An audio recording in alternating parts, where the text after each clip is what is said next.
welcome to the Blood Brothers podcast. I'm Rob Parker, and with me tonight is Sean Coleman. Hiya, Sean. Hello. Chris McDonald sends his apologies this evening. He's got school stuff. He is just a man who has no limit to what he can achieve. But it appears tonight we've actually found it. So he sends his apologies. And tonight with us, our guest is one from the absolute top tier of British crime fiction. It's none other than the multiple award-winning crime icon, Mary Hannah. How are you doing, Mary? I'm doing fine. I'll go now, shall I? No, don't go. That was perfect. It's impossible. We can't go better from here. But goodbye. Oh. We do aim to please. But how are you doing? Are you all right? I am doing fine, thank you. How are you both? Well, doing good. Sean, you've been struggling a bit with COVID the last few weeks, haven't you? I feel like this is the first podcast we've done in this year that I actually sound human, feeling human, and vaguely human. I think what happened was that we went to Anglesey for the weekend, and the wind was so strong that any remnants of COVID have been effed off to another territory, because we were basically walking at 45 degrees on the beach with the dogs and their ears flapping in the mountains. Yeah, no, we had a lovely time, but any residue of COVID has been banished by the Welsh air. Somewhere over the Atlantic as we speak, perhaps. Exactly. Good luck to Yes. us. Well, I've managed to avoid it, and my family that live close by have all had it, and now my Oxford half of my family are falling one by one. Oh, really? To the dreaded COVID. So hopefully it'll be a mild dose. So fingers crossed. And I've managed to escape, but I'm touching wood as I say that because I really don't want to get it. Yeah, it's same here. The weirdest thing, because I was all sort of, I was fine with it. I had it the first time when we first started this podcast back in March 2019, and I just felt incredibly tired. I had no flu-like symptoms. I had incredibly tired, terrible cough. That was it. And I was like, okay, that's a fairly mild dose, and robust enough. Off we trot, and we've avoided it ever since. And one of the kids has had it, but nobody else has got it, and then one of the kids' dads has got it, and then that's fine. And we've managed to sort of avoid it as a family, and we all went to London for New Year and then came back and all got pinged and said you were in contact with somebody on the first, and you're just thinking, well, I'm feeling a bit coldy. And watching some, and so I did a test and I came up with a little line, but my partner, my girlfriend, had exactly the same symptoms, if not worse, and kept testing negative. So I tested positive, went for a PCR, you're like, yes, you've definitely got it. And she kept testing negative, so I had to keep going. She works in a primary school. Mm-hmm. And it works specifically with vulnerable children. So there's then spending all of her time in a primary school, which is half closed because of COVID. Yeah. And you're nightmare, like, isn't it? I'm pretty sure you've got it because you feel the same as me, and I'm positive, but there's no test, you're still going into work, and it's just it's absolutely hideous. So we just decided that in our family the females are the stronger line, because me and Charlie have both had it, and the three girls have all been in the same household as both of us when we've had it for 10 days, eating the same meals prepared by the same people, and have all just sailed through. Just keep on trucking. It's mad how it works. I still haven't seen a positive test in person, so I think I'm probably this close to being a denier now. I am joking. I'm really joking there. No, I would say touch wood, but no, it's passed us by. But I think our most famous quote as a family was going, "Stop licking your sister in these times." if one of you's got COVID, and it turned out that day that he did have COVID and he was licking it.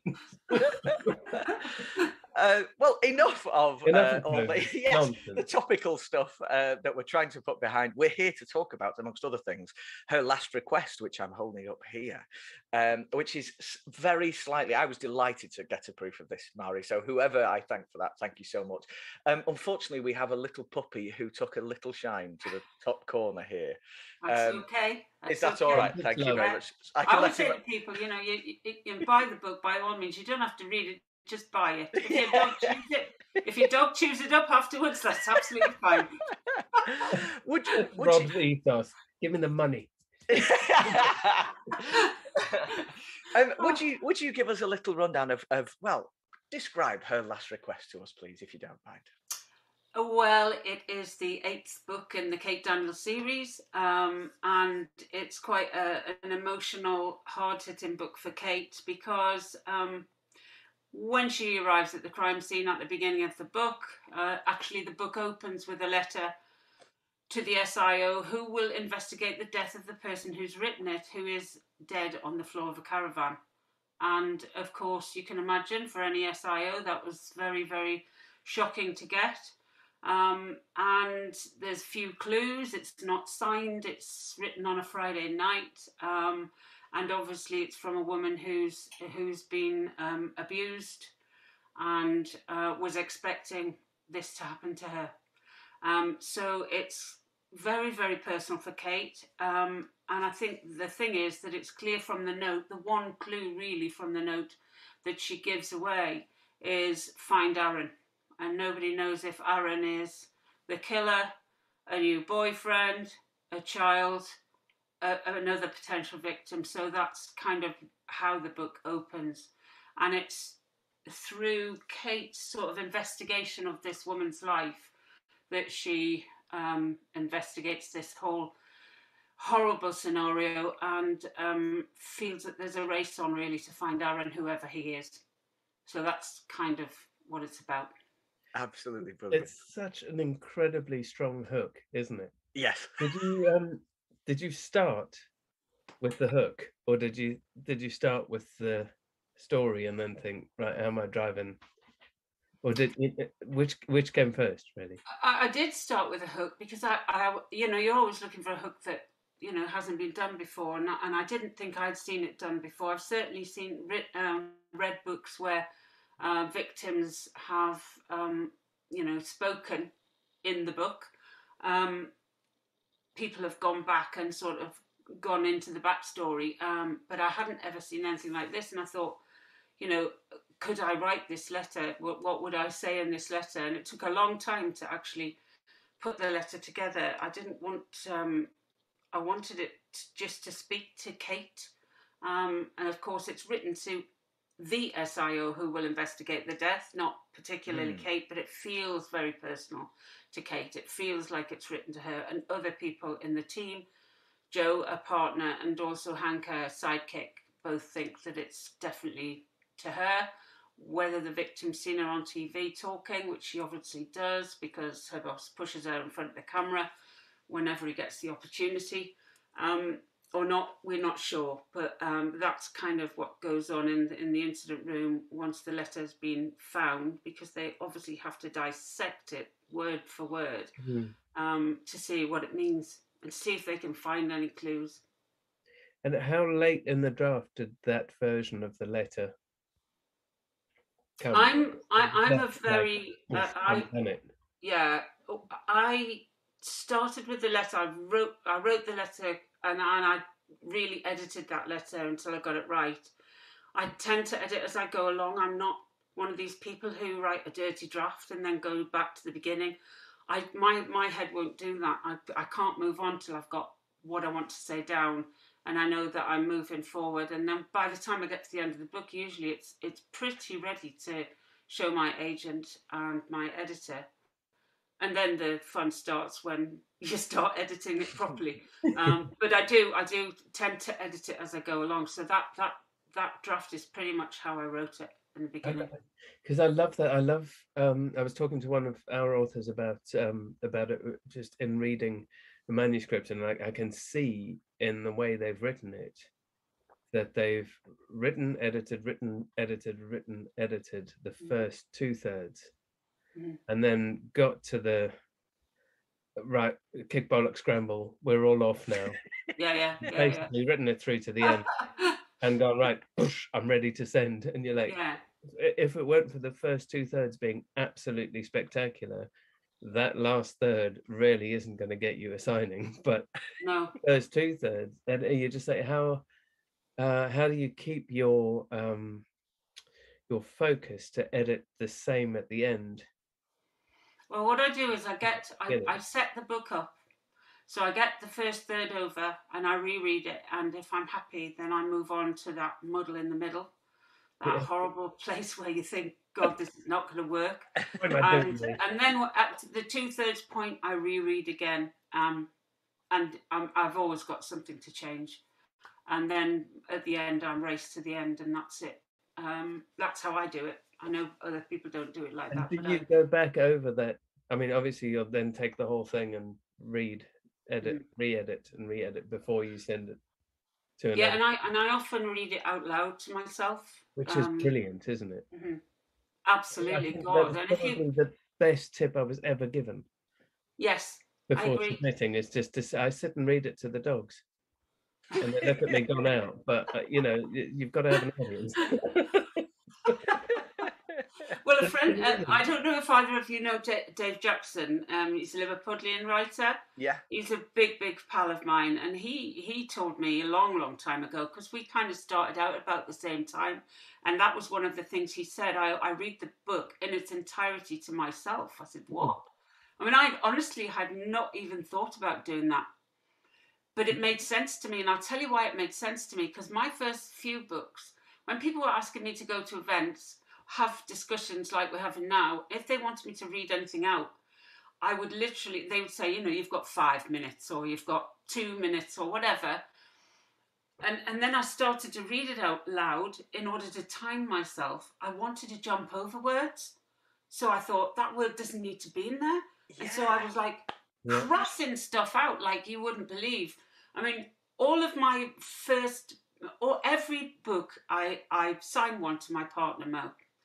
And all of her copies have all these scribbles with lines scratched, not scratched out, but, and it's just amazing, the difference. And if you get, do you ever play back from, you know, the text to speech? Yeah, sometimes.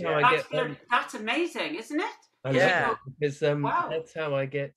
So if I'm busy preparing covers, and we've got new submissions in for Red Dog, I get the computer reads them to me, because if it still holds my attention, read to me in that hideous robotic voice. I know. And you're like, wow, I thought we were going crime thriller, but all of a sudden we've got a terrible sex scene, and the computer's going, he went in and out, in and out. Okay, and I'm out.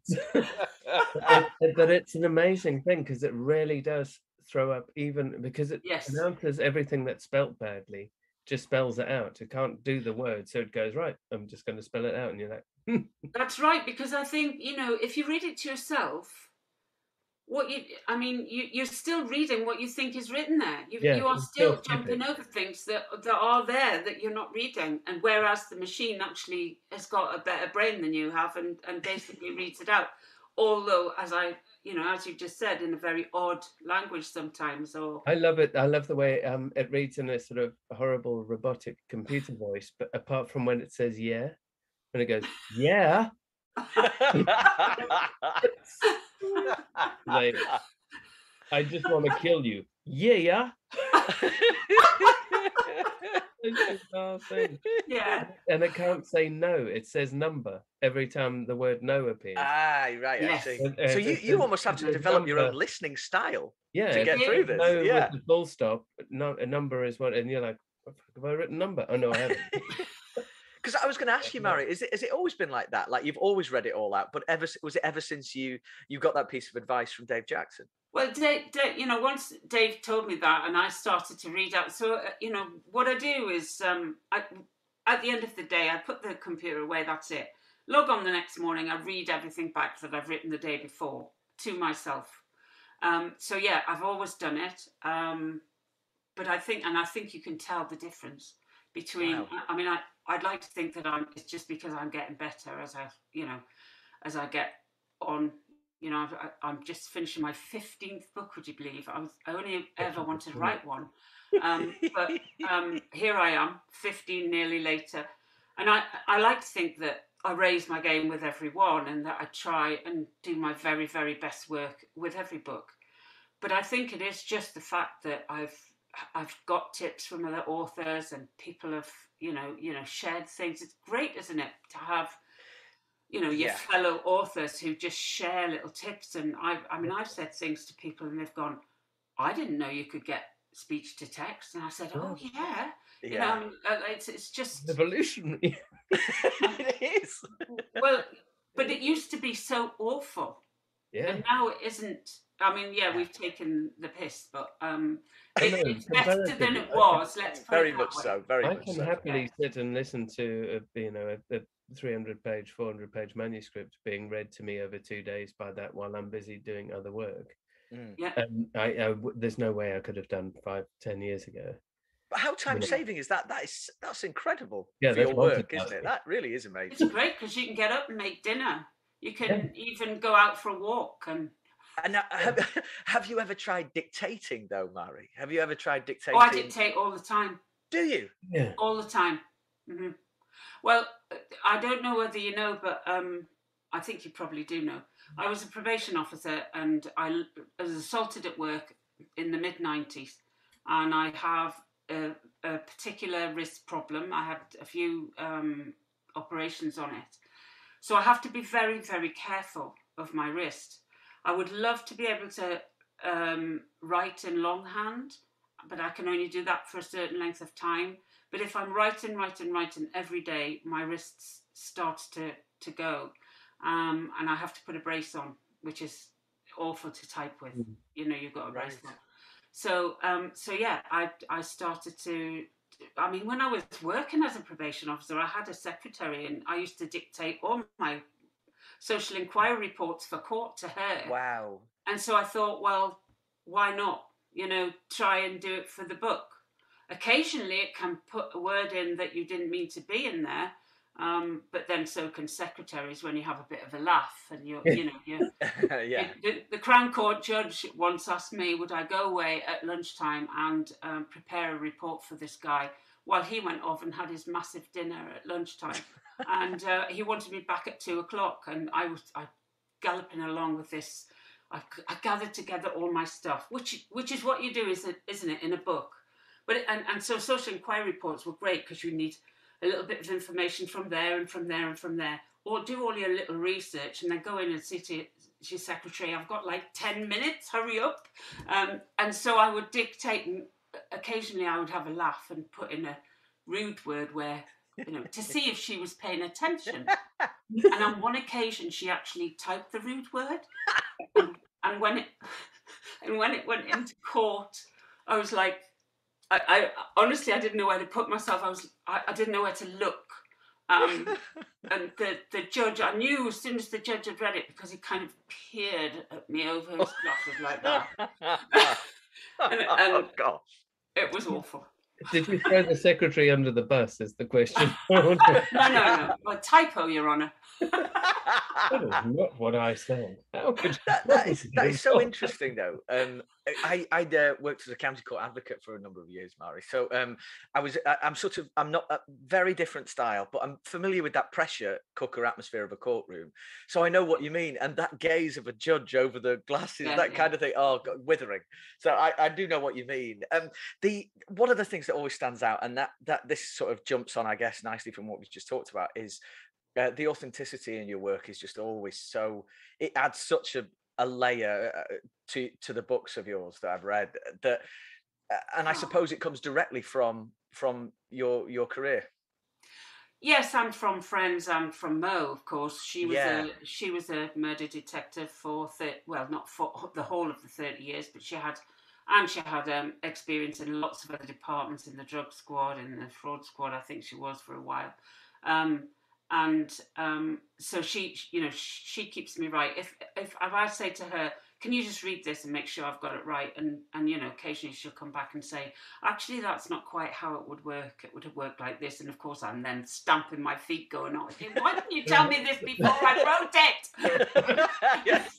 And then, this doesn't work with the drama. You didn't tell me you were going to write it, so how could I tell you?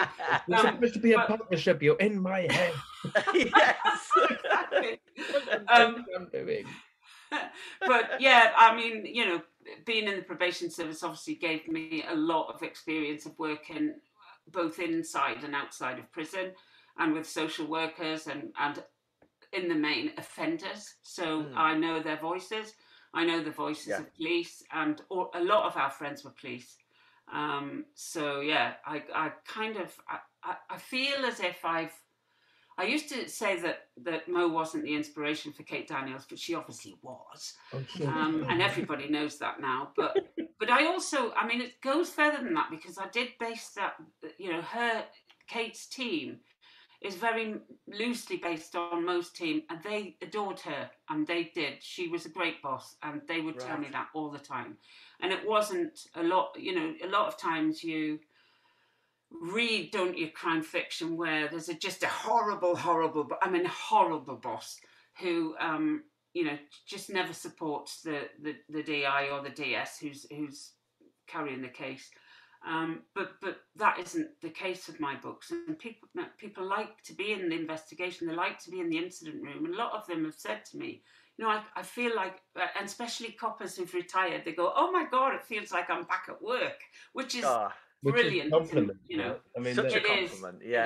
Because I think, you know, I get tired, and you know, it's in reading submissions as well, but in reading mainstream fiction, I get very tired of, you know, single male or divorced male cop everybody hates, nobody wants to work with, or one guy will be loyal to him because he knew him, you know, and you're just like, these aren't people that anybody in real life would be nice to or like or want to work with or for. We all know what a working environment is, and for me, Kate is the kind of person you go, like, if I'm going to do this job, I want to work with Kate. I don't want to work with anyone else. Right. You know, Exactly. I want somebody that's part of that heads a team, that understands the team. And it just, that for me just feels, even having no experience of working in those forces, you just kind of feel like that's the kind of person you'd want to work for. You go into bat for those people. And from and the other thing I try to do is, I mean, people do comment on it, is, you know, they feel as if it's they're reading it in real time. You know, I actually, definitely, when I go out on location, I time my journeys.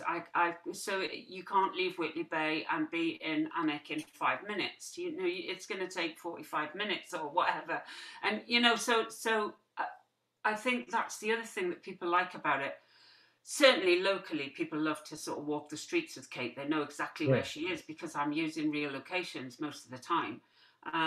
But I think all of that adds a flavour. I think, you know, when you read a really good writer who takes you to a city you've never been to before, it's so important that they come away feeling that they have actually been there during the book, if you know what I mean. I mean, I'd never been to Brighton other than a Peter James novel. There's so many people can do it really well, and I think, you know, you can't just flash over that. Locations, I never really thought that I was strong on location. And it was other people that said, "Oh, you are. You really get a flavour of Northumberland and Newcastle, wherever I happen to be, because obviously we've got a massive county. Those of us that work up here, I'm sure, you know, Rob will have told you all about it. You know, I mean, it is a huge area. So we've got country, we've got coast, we've got inner city, party city, really, you know. And Trevor and everybody else who writes from here will tell you the same thing. It's a joy because you can just pick, you know, something that will make the book feel completely different from the one before. And I think that's really important. I don't want to write the same book over and over again. No, but it's also, I think, you know, it's just the location becomes so much part of the story, part of where the characters are and how they interact with each other is you know, you can't just lift those characters out and put them in New York and expect them to can't. The same way. They are Northumbrian by default, and that's, you know, that's part of the joy of it, and it's part of what will translate to screen, and it's part of what translates it. Oh, sorry, I'm interrupting us for dog's epilepsy tablets. back on. Just because the alarm went off and it's his epilepsy tablet time. Need to go? No, it's okay. His mum will deal with it. All right. You just have to set the alarms because otherwise the poor bugger misses his tablet. Oh. Real life interrupting podcasts yet again. I know. No, you're absolutely right. I think the Northeast, in that very huge, vague description of that area of the country, is just amazing. It has everything. It really does. But what I've loved so much about it is because obviously I'm from the Northwest, and I go there as much as I can because the atmosphere there, the people there, but also the crime community there as well is just so rich, and it's just they I are just lovely. love spending time there, and I feel enriched myself when I've been, and then I come away again. I mean, I only saw you a couple of weeks ago there, didn't I, Mary? Yeah, At Trevor's exactly. Do, and it's just we don't really have that in the Northwest at the moment. We really don't. There are a few of us making the odd little way to try and build that up, but considering the cities we have over here as well, we really don't have that network. So no, it's funny, isn't it? Because really weird. We're also very lucky that we have a new writing agency here, New Writing North, and when I've travelled the country, other people have said, "Oh God, you're so lucky to have that," and we know that we are. Also the word as well. It's the National Centre for the Written Word. It's unbelievable. Exactly. It's in South Shields. It's incredible. Fantastic. You've been, haven't you? I have, I did a few workshops there. I was very lucky enough to run some workshops there with the Northern Crime Syndicate. It was amazing. No, it is. It's a brilliant place. And when we did Newcastle Noir the day before in December, 5th of December, wasn't it? The library, the fantastic space, just unbelievable. Absolutely.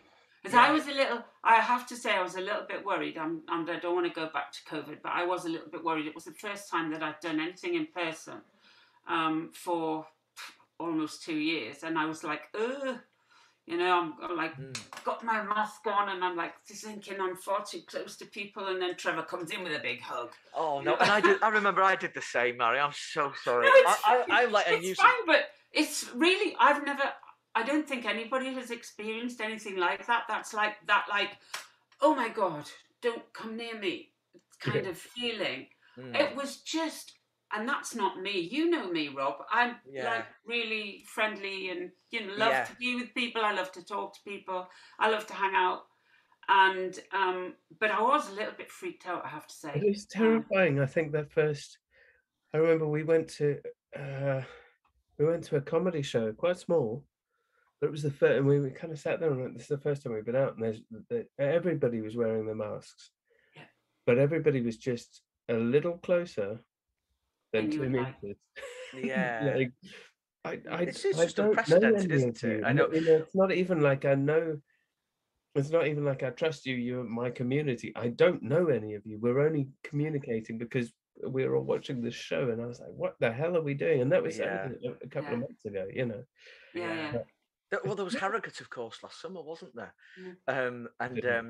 It was. I mean, it all went off fabulously, and as far as I know, there was no breakout of the I don't think virus or anything either. like that.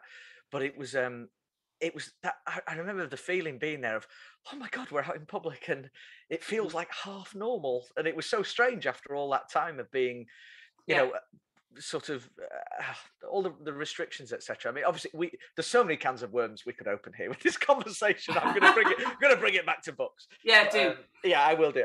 Well, while we're on the topic of Kate, yes. While we're on the topic of Kate, we've got a question here from Joe Gallagher. Hiya, Joe, who asks, this is a heck of a question. Mari, do you think Kate will ever be happy, really happy? I think Kate's really happy now. And I too. Joe, I know Joe very, very well, right? And I need to say to her that on page 397 they were holding hands and everything. So and everything. That's moving towards happiness as far as I see that, but that also bucks the trend that you were talking about, Sean. About here we have a police officer with a stable relationship, that kind of thing, and like this is why I'm so sad that Chris McDonald's not on, because his Erica Piper is also a woman really wanting a baby in a stable relationship who's running a really shitty crime scene all the time. Yeah. Well, I have to say, the early books. I mean, Joe and Kate's relationship has been on and off and on and off. Yes. For all sorts of reasons, but mainly because Kate keeps her private life private. She doesn't think it's anybody else's business but her own. And that has caused a lot of trouble between her and Kate over the years. So they've been on, off, on, off. It's a bit like a sort of romantic comedy scenario where they're together, then they're not together, then they are, then they're not. And readers were basically saying, oh, for God's sake, give them a bit of happiness, do this, that. And I felt like saying, well, if I do that, if I make them really, really happy, then end of series. And I don't want to end the series, but then in an earlier book, Kate was outed by a man who has had it in for her since she was a rookie cop. And from then on, and her team were fantastic and told the arsehole to get out of the incident room and was so supportive and almost saying to Kate, well, we all knew anyway, which is it. Which definitely goes back to Mo and I. I mean, Mo was not out at work. I mean, when she joined the police, you couldn't be out at work. You were just bullied and whatever. And so she never said anything. And people would sort of sidle up to her, slide up and go, are you and Mary, like together or what? And she would say, then if you'd asked me whenever that first occurred to you, I would have said, of course, yes. But nobody did ask and we didn't say, and that was it. But she had an awful row with somebody at work when a lot of blokes were, she was being passed over for inspector. She'd been passed her exams years and years before. And she was being passed over and she went in and she took it head on and said, look, why is so-and-so getting, promoted before me when I've proved myself absolutely capable and what have you? And he said, well, let me put it this way. There's something on your file and it says that you live with 3 women. It's like, I know most good, but she's not that good. So, can I say that? Have you got to cut that? No, you haven't. No. I'm just glad it's not video. She went, I read, I'm going. What the fuck kind of detectives were they?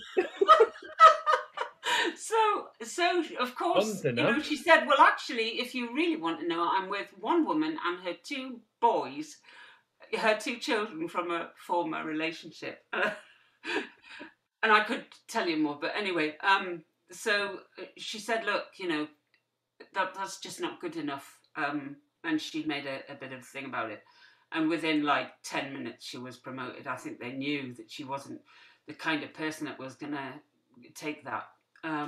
So we've lived some of Kate's life, and Kate is now living Mo's life. And I have been hard on her, but in answer to Joe's question, they're getting on all right. Thank you, Joe.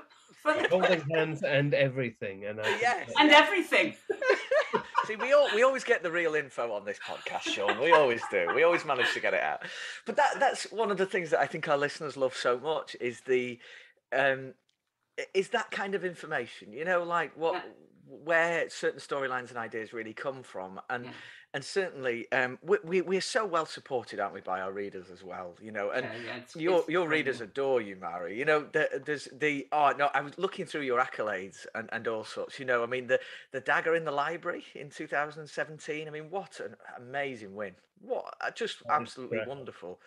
I mean, how was that, if I may ask, how was that experience? Oh, that was just amazing. I mean, everybody wants to win a dagger, don't they? And, Trevor's gone and done it on his first book, which was the swine, yeah. I know. Absolute swine.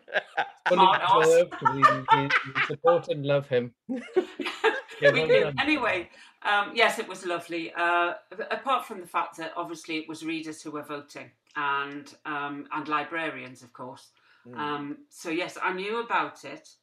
Because you do get to know about the dagger in the library before actually the ceremony. Right. And so I went to the British Library and I was up against some really formidable names, and when they called my name out, Mo was standing quite close to the guy who was reading them out, and she just went, "Yes!" like this.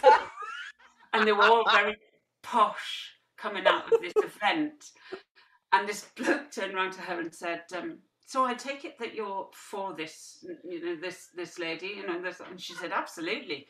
But it was fabulous. But I had to wait then. I think it was from the September to whenever they do the Dagger Awards, to actually get my dagger on stage at some really, really lovely posh do, and that was brilliant.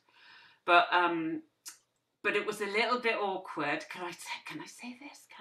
I can't say this. Yeah. In between, sort of, just after I left Pan Macmillan, I had joined Orion, and then I found out that I won Dagger in the library. So I was sitting on the table with my publisher of the books, that won me the Dagger, and my other team, my Orion team, was sitting on another big table somewhere else. And so when they announced who it was, there was a huge roar from Orion. And I was like, I didn't know where to put, honestly, I didn't know where to put myself. I mean, I have to say that I love the PAMAC team. It was nothing personal. These things happen in the industry, don't they? Yeah. Really, there was a wonderful ripple from PAMAC. Yeah. Yes. Calm down. They were thrilled for me, but the biggest roar went up from Orion. I have to say, it was and obviously PanMac still published my books. Eight of my books are published by them. Yeah, and they're a fantastic lot, and I loved working with them. But it was a bit bizarre to win the big.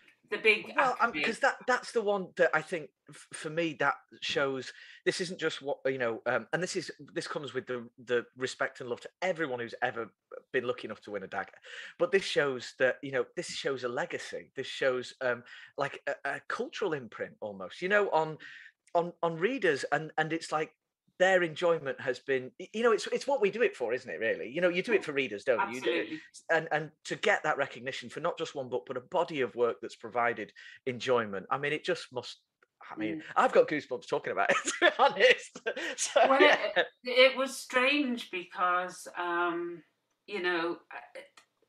didn't expect it so early in my career, having just said that Trevor won for his first go. Bastard. But yes, it was quite early in my career, and because it had to be a body of work, so you couldn't like win it on your first go, or you couldn't, you had to have a few books behind you. So that was lovely, really lovely, and it likewise for Capital Crime when I went for without a trace won Capital Crime. It was down to readers. It was readers who said, same for Diva. Readers who picked, which is fabulous, because some prizes are not like that at all, are they? No, but I think like the ones that stick with you, the ones that make a career, are the ones that readers have voted for, because they will stick with you because they love your characters and they love your writing. Yeah. And how many Booker Prize winners then go on to win again and again and again? You're like, oh yeah, great, Emperor's New Clothes, move on.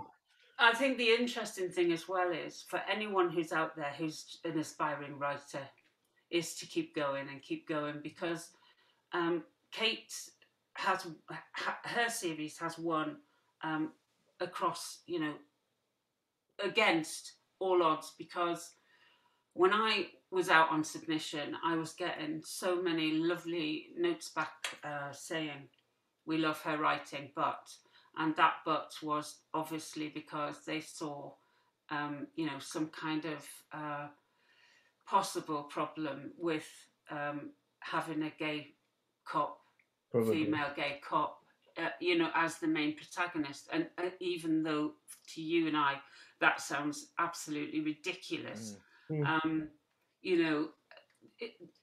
would take me. I mean, honestly, I was out on submission so many times. I've got a huge, wad of rejection slips, and I was published in Germany before I was ever taken up here. Oh wow! I didn't And know that. Me fair too. really? God love the Germans for it. Yeah. My character was the same. They wouldn't take her. They just wouldn't Right. take her. Right. And you're like, but the Germans were like, yeah, she's brilliant. Yeah, that's excellent. Yeah. Well, it's and it took another 12 months, I think, after that. But fair play to Pan Mac, they were the ones who, said, yeah, we're gonna take her.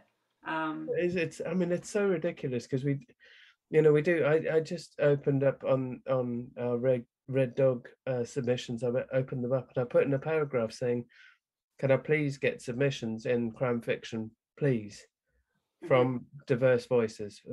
So I'm asking, I said whether that's writers of color, writers from LGBTQ community, writers with disabilities, seen or unseen. Can I please have diverse voices submitting? And that's not because I want to exclude white male voices.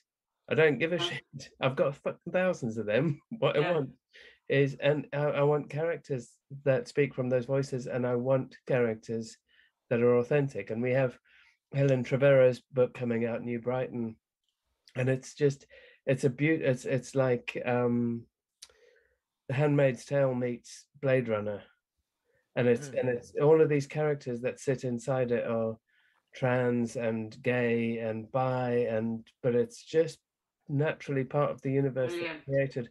Fuck all to do with the story. It doesn't matter. They're just the characters, and I love that. And I do. As an indie publisher, you go, this is what I want. I want these characters to be my mainstream because they're telling interesting stories, because the stories are interesting, not because of what they do in bed. Exactly. Well, that was the whole point, was that I'm writing crime fiction, not lesbian fiction. I'm writing Kate. The fact that she's gay is neither here nor there. And it's part of her story. It's not whole of her story. Her story is, having a really good detective brain, getting out there and doing her stuff. And a lot of people ask me, how hard is it to get in? And I keep saying, well, it's getting easier. The door is open. It's not. You have to push bloody hard. Yeah. But then every writer has to push hard. I know a lot of people. I've helped a lot of people who've kind of had moments in their writing, life before they were published where they thought they would never get there. And I keep telling them, and I honestly, this is true. There's so many times that I could have given up, and I stuck with it, because at the time, we were talking about when you had to send in your manuscript in a bloody big file of A4 paper, and it was like that. And of course, you didn't have to wait. It wasn't a ping of an email or anything like that. It was a great big bloody thump, through the door, and you knew it was the manuscript coming back. And the tears, the oh, I can't do this anymore, sort of, I used to do that. Honestly, everybody, unless you're very, very lucky, and I think luck does play a part in those people that go straight in first time and everybody loves them. It is. I mean, I think it's essential that people understand it is luck. Yes. There's talent across the board. Yeah. And there are some absolutely phenomenal, brilliant books written that are barely read. Yeah. And there are some other books that make it incredibly successfully that are good. Yeah. Yeah. I think luck has played a huge part in that manuscript being accepted at that time, being decided to be the one that's going to be promoted big. That everybody reads. Okay, well done. Sam Missingham put something out today about the fact that there was, maybe 10 books that they choose across the whole board, across the top 10, publishers that will get that big push. It makes me so angry, because a lot of the people that are getting the big push don't need it. Yeah. But also, so you look at a lot of the big pushes that have happened the last 3 to 5 years, and you just go, you would have done it anyway. It's easy to put a big push as from a publishing side. it's easy to put a big push behind somebody who's going to draw the audience, because it's a fucking no-brainer. Put the big push behind one of your authors who has a voice that nobody's heard but genuinely should be hearing. Different story altogether, and it's a punt, and it invariably won't work out the way the bestsellers do, but it'll get them a better audience. And also, I think, I mean, Robert, I don't know what you think when you've read books that have been pushed and pushed right up there, and the expectation they create when they do that is, wow, this has got to be something bloody special.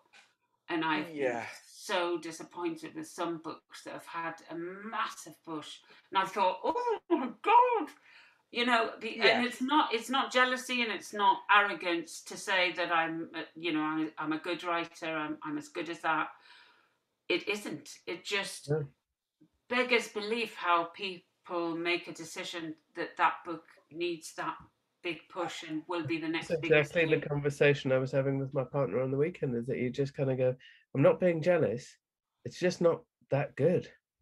I've read it, it's fine. It's not that good. It's not as good as everybody's, and you'll see it in the reviews of people going, I don't know what's everybody's saying so good. It's like everybody's not saying it's good. You've just been told to read it because it's fucking everywhere. Yeah, I think it also skews expectation of the industry as well. So, you know, whenever I go into a school and someone says, you know, oh, you're a writer, aren't you, sir? You know, is your Lamborghini outside? You know, like, well, no, no, it really is. You see that battered white van over there? Yeah, that's me. Okay. and that upholstered roller skate over there is mine. Yeah. And it makes, I've told you to stop going to school events in that transit van. Oh God, I can. Oh, no, I'm not going to say that. I'm not going to say what came into my head then. No, it's a hangover from my delivery driver days, that, Mary, because I realised, like, hang on, you know, when I had my third child, it was like, what would be brilliant would be just a big van. That's what would be great when we're traveling around as a family. But no, it's a very difficult one, this, because I don't begrudge the big push happening to anybody, but I do think that quality sometimes isn't the first thing that's thought of at times. And as the people who are putting the pen to paper, all we can do is just have that bloody mindedness to keep going and keep knocking on that door and forcing it down. And that I love that. I always ask, as often as I can remember when we have a guest on, you know, what advice for authors who are not getting the rub of the green or feel like it's not going to happen for them. And it's just that you have to love rejection. I mean, I love rejection now. I taught myself so much that I absolutely flipping love it. Like, a 1-star review, get them in here. I love them. You know, don't send them to make me happy and skew the actual, you know, averages of my reviews, please. But you know what I mean? Like, so you end up loving it so much. And what you were saying before about championing other writers, Mary, I mean, I've got so many writers who I know who cite you as one of the kindest people who really help them. There really are. I've got so many people I could mention. So, you know, to our listeners, what Mary is saying really is the truth. It really is the truth. She's helped so many people get going in this industry. And sticking at it is the key. It really is. And you know what joy you get, though, when they get published and you go, I told you, see? You know, if you'd given up then, what would have happened? You know, sort of thing. I think that because I didn't have an MA in creative writing. I didn't even pass my bloody 11 plus, right? I don't know when they stopped having an 11 plus, but it was a long time ago. But you know, I think if you're a writer, if you've got that in you that you need to write, you want to write, and you need to write. You know, it's like what they say, isn't it? The amateur gives up, the pro keeps going. And loads of people I've seen, such good writers who have had that moment. And I keep saying to them, I know you don't believe me, but believe me, I have had that moment. I have had that moment. How many times can I bang my head against this wall before I'm going to get the message?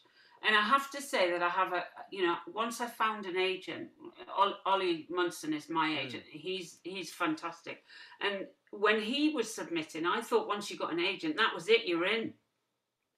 not so. And he kept sending it out. And I said to him, Ollie, you will tell me if I'm wasting my time, won't you? He said, look, be patient. You get there. We will get there. I'm absolutely convinced you've got a voice that people want to hear, and just keep going. And I did. And I had 3 books written in the Kate Daniels series before I got the first one taken on. That's what I was just going to ask. How far into the series had you gone?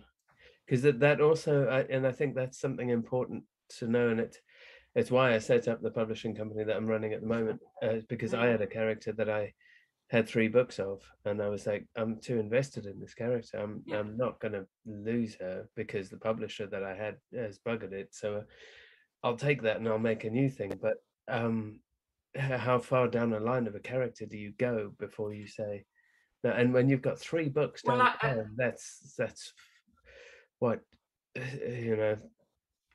600 pages. Yeah, that's well, I never write a book in under about 110,000 words. So that's a lot of words, and as many cut and thrown away.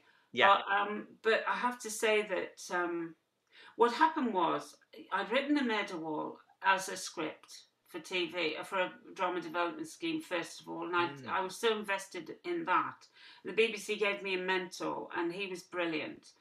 And so when nobody was commissioned from, it was called Northeast Voices, and I didn't know whether it was just a nod to the Northeast, whatever, but nobody was commissioned from that. But then that wasn't unusual, because if you haven't got a name, it's very unlikely that you're going to get commissioned to do a crime drama on BBC. So I worked so hard on it. That was what I turned into my book, my first book.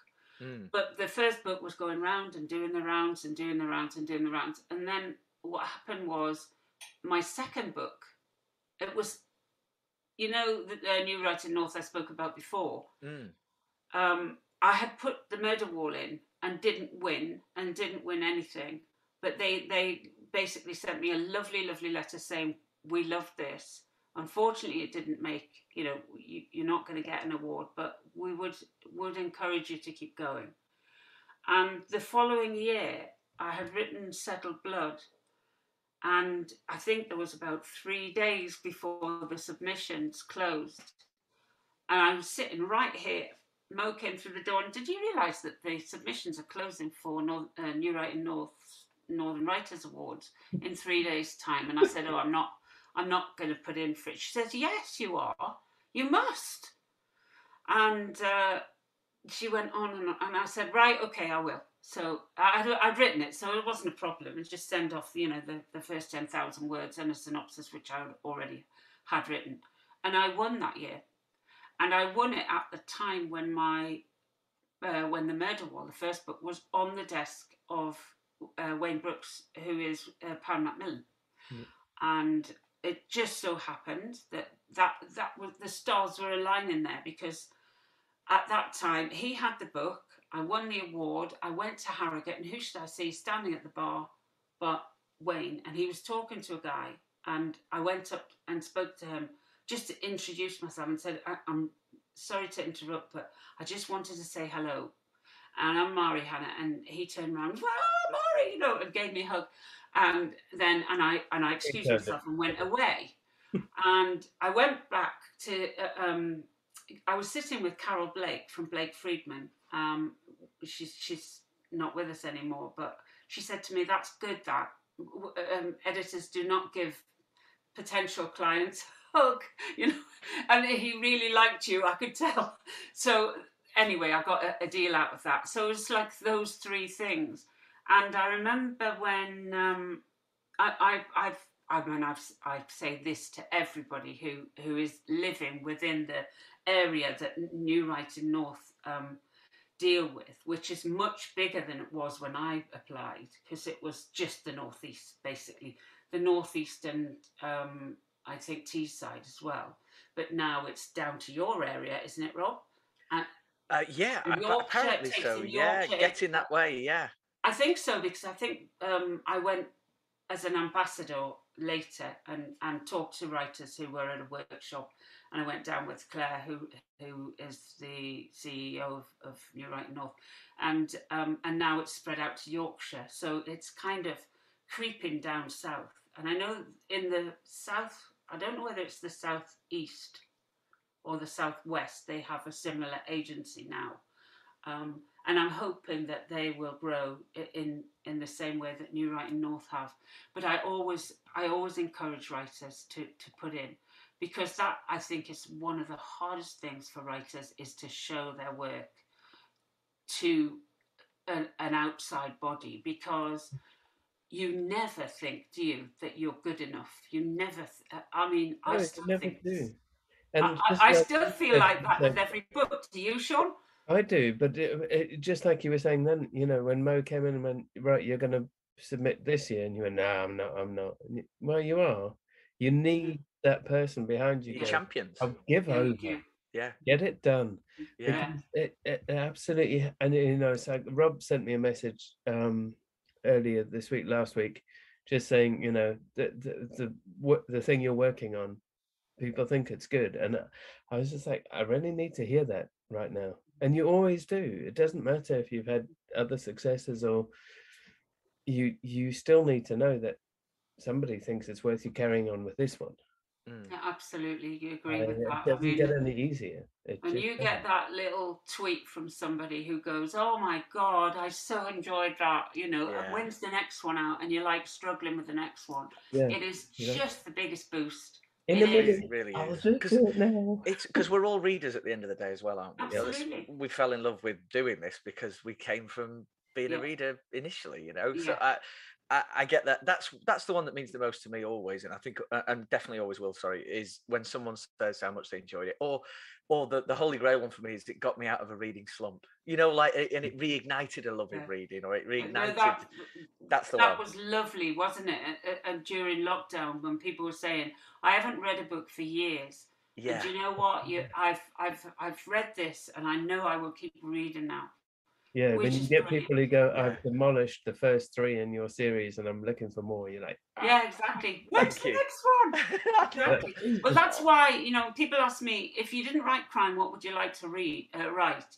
I think I would like to write for children, because children, I just adore the way children soak everything up, and they just love it, don't they? And the beautifully illustrated books they get now. Oh yeah. Are just incredible. Well, if you ever make that jump, Mary, my daughter devours everything that Ellie Griffiths puts out. Oh, really? Her justice books. Honestly, she just loves them. Yeah, so you'd have a fan over here, I'm sure. Yeah, no, that's lovely.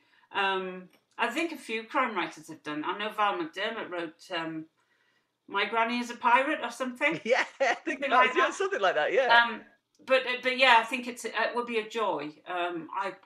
I've got grandkids now, and I should have done it when they were little. I have to say that I wrote a kids' book before I wrote any other books. Oh, really?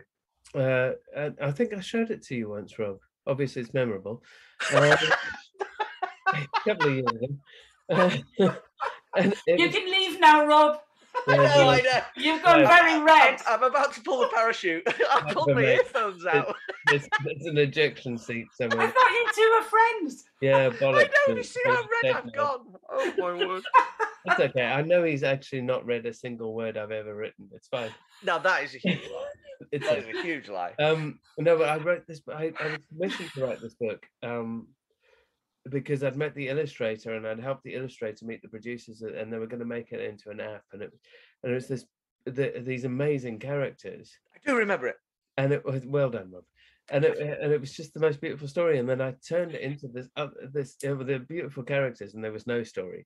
And I was like, I can see the story. So then I got commissioned to write the story, and it was just this beautiful thing it turned into a beautiful thing about a snail who doesn't know how to be a snail, or doesn't know what being a snail is, and then meets all these other creatures on the hill and tries to be them, and in trying to be them really fucks up being them, but realizes that she has an innate helpfulfulness in her that is great, but she's shit at being anything else, but there's no other snail. I hope this wasn't your pitch, man. I mean, I'm still working on the pitch, to be honest. It's the most beautiful thing. I think it's the most beautiful thing I've written, but it's also took the longest for 30 pages. 30 pages long. It's all in rhyming couplets. It's all in. I mean, it's the hardest, most difficult thing. We had education specialists. Do you know? Honestly, and you're like, I haven't even written the fucking words yet, and you're already telling me they're wrong. I remember reading Stickman to my grandkids when they were little, and literally breaking my heart. Yeah. I was like reading. I was like, tears were going. Like, Max was going. Like, what's wrong with Granny? What's wrong with Nanny? I was like, oh my God. Oh no. He wants to go home to his lady love. Yeah, I know. I'm in the right company, obviously. I cried in the cinema watching the Paw Patrol movie, Mary. So, now I've admitted it on a podcast as well. So that's fine. I think that's great. I mean, that just actually, you know what? I love books that make me want to sob. You know, like really get to my heart. I mean, I like to think I'm writing crime fiction with heart, and you jolly that they move people. I hope that they do. Yeah. And that's because of the strength of the characters and the worlds you've created. That's why your books are so loved. I'm sure of it, because Kate Daniels is such a. You want to be friends with her. You want to hang out with her. You know, you want her on your side. You know, it's just. I often want to slap her, actually. Well, she's yours, and you may do with her what you will. I'm acutely aware. We've taken up so much of your time tonight, Mary, but it's been lovely having a chat. Oh, it's been great. Just before you go, could I just ask, what's he reading at the moment? We always like to ask, I guess, what they're reading at the minute, and a chance to shout out someone or anything like that. Well, I've just finished this. Oh, cool. Right? Those are some smart-looking proofs. This is Blair Macintosh, The Last Party. What a brilliant proof that's got your own. I know. Now that's and all posh, right? That's really posh. That's and I am very reading. Smart. I've started to read this because Kate London is going to chair my panel at Granite Noir in about 3 weeks today, I think it is. Brilliant. And you know what? I love it. She's ex-cop, and you can tell. And I'm loving it. I'm literally only just started it, but I know I'm going to love it. Two brilliant shout-outs Kate London, Gallows Tree Lane. Fabulous. What about you, Sean? What are you reading? I'm reading this pressure. You obviously read this as well, didn't you? I did. Of course, yes, Greg Hurwitz. What about you, Rob? Well, I'm currently reading Mark Pepper at the moment. Mark Pepper's new book, Man Down. Spiller is an inspired creation, and I love the unforgiving nature of this. So it's dark, it's nasty. I'm really enjoying it. Yeah, that's one we're bringing out at the end of this month, and Chris MacDonald said it's got the most incredible, most amazing death scene ever. Or murder ever committed to paper. Really? So who is this? This is Man Down by Mark Pepper. I can send you a copy if you like, Mary. It's brilliant. It's that would be great. It's just you know, one of those stories where you're like, this is ridiculously unfeasible, but I can see exactly why you've done it, you total turd of a person. And that's the character, but Mark absolutely nails these colours to the mast with that character. The character is a failing man and a failing husband and a failing everything, and just really tries to do something right, but fuck me, he does it wrong.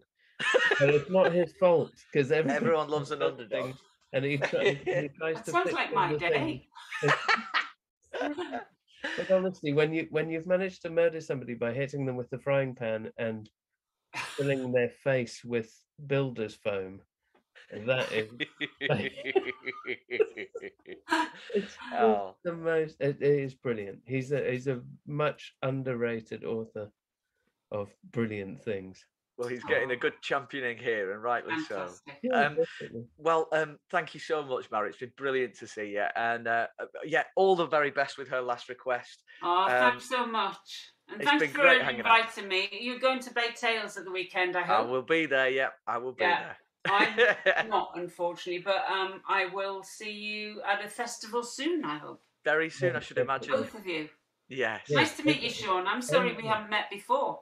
No, I'm a recluse, as it turns out. He just works jolly hard. I don't know how him and Chris do it. I just have to do all the work, so I can't go to the jollies like Rob can. We don't call them jollies here. We call them work. Okay? Daddy's got to work again. Ignore the Guinness in his hand. Take care, all. Great to see you, Barry. See you later. See you. Bye. Bye.